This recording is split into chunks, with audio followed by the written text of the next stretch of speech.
Eu aproveito a oportunidade de estar na tribuna aqui hoje, assistido pelos telespectadores da TV Senado de todo o Brasil, para falar um pouco. Ontem à noite nós tivemos a oportunidade de, na residência do senador Zezé Perrella, jantarmos e conversarmos um pouco com o nosso presidente Michel Temer.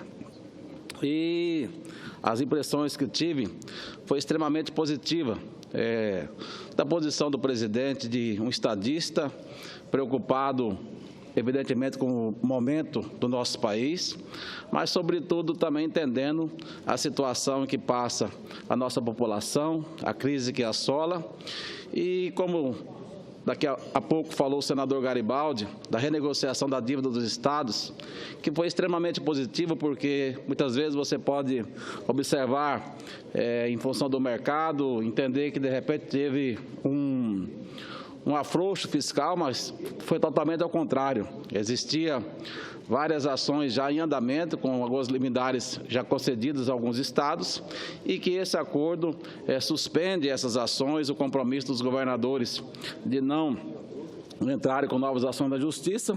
Isso vai fazer, primeiramente, que tenhamos uma segurança jurídica para a União e também para os estados, mas vai fazer também com que os estados também tenham condições de atravessar esse momento que se encontra.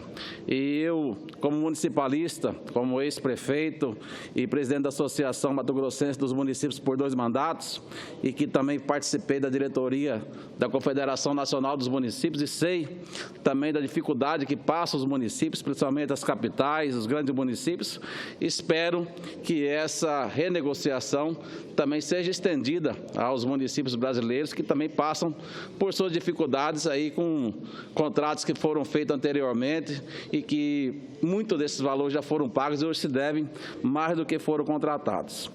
E nas nossas conversas com o presidente Michel Temer ontem, eu tive a oportunidade de falar para ele sobre a atual situação das empresas que vivem o nosso país. Quando o empresário passa por dificuldades, como a maioria estão passando hoje, a prioridade dele, primeiramente, é pagar a folha de pagamento. Segundo, é honrar com os compromissos com fornecedores. E terceiro, os seus encargos sociais, Previdência, FGTS, INSS, ICMS e outros impostos. E, em função dessa crise que hoje se encontram, a maioria das empresas, grande maioria das empresas, estão inadimplentes com o governo federal, e quando eles vão fazer uma negociação a pagar, as multas são exorbitantes, os juros são exorbitantes, que tornam praticamente inviável de que essa empresa possa se regularizar novamente. E aí é preciso que, nesse momento, o governo lance mão de um refis, descontando multas, descontando juros, para que essas empresas possam voltar à normalidade e possam participar, ter as suas certidões, ter as suas condições de participar do processo comercial, de vender para o governo, de estar em dias com as suas responsabilidades. Então, eu tenho certeza que o presidente Michel Temer, juntamente com o ministro Henrique Meirelles, vai analisar essa nossa reivindicação, que não é uma reivindicação minha, é a reivindicação dos empresários do Brasil, que querem estar inseridos nesse novo momento de otimismo, de produção, de acreditar que o Brasil vai avançar, mas precisam desse apoio do governo.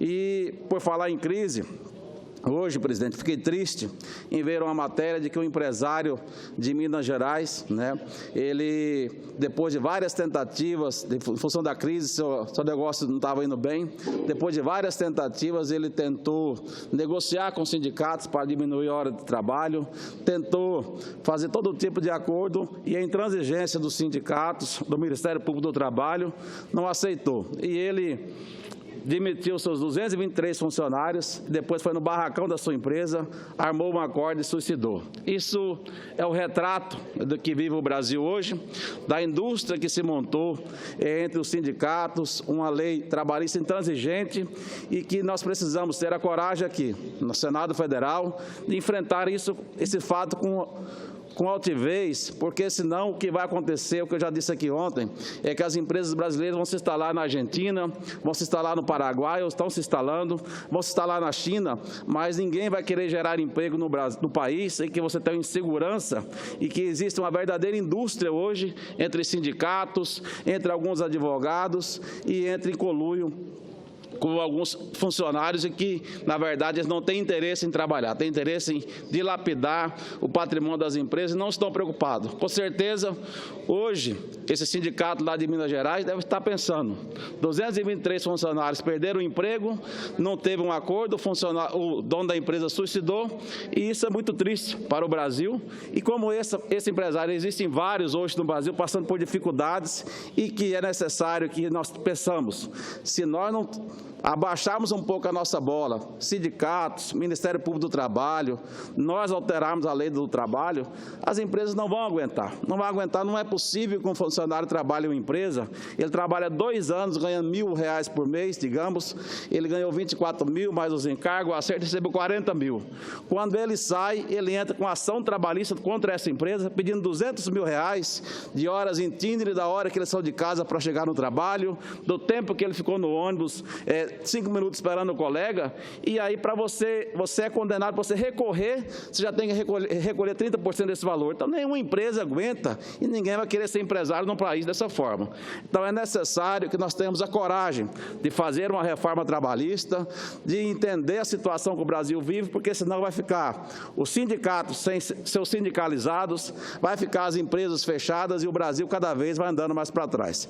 Eu espero que nós tenhamos coragem aqui no Senado de enfrentar essas dificuldades. E o terceiro assunto que eu ainda falei com o presidente, ontem, Michel Temer, e ele me falou, Cidinho, você tem que levantar esse assunto no Senado, porque o assunto é relevante. É a dificuldade que nós temos. Eu tenho certeza que mais do que educação, que também é de fundamental importância, mais do que emprego, a nossa maior dificuldade no Brasil hoje é saúde. Existem pessoas morrendo ainda no Brasil por falta de um UTI.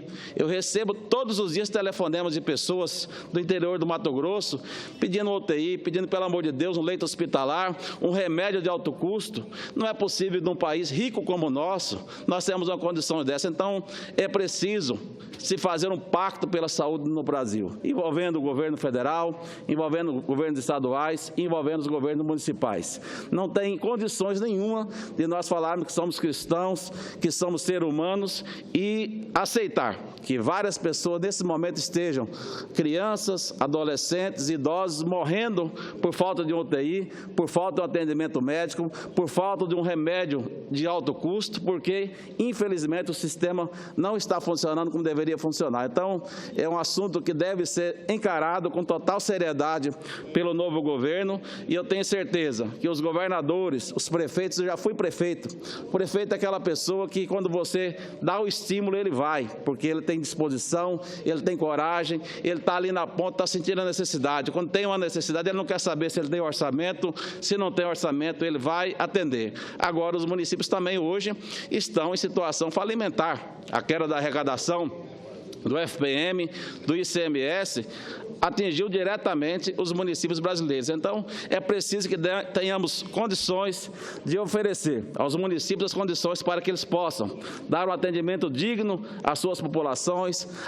Os hospitais regionais é preciso ser ativados, não podemos pensar só em termos ambulância no interior do Brasil para estar transportando pacientes para as grandes cidades. Isso dá transtorno, custo e muitas vezes não se chega ao destino com a pessoa ainda em vida. Então, o Pacto pela Saúde é o que eu vou defender aqui nessa tribuna durante alguns dias e até que nós possamos ter um encaminhamento favorável nesse sentido. Muito obrigado, senhor presidente, agora Renan Calheiros, pela oportunidade, e obrigado também ao senador Zezé Perrella por nos prestigiar ontem com um belíssimo jantar na casa dele, e quando nos convidarmos estaremos prontos para voltar lá novamente. Obrigado.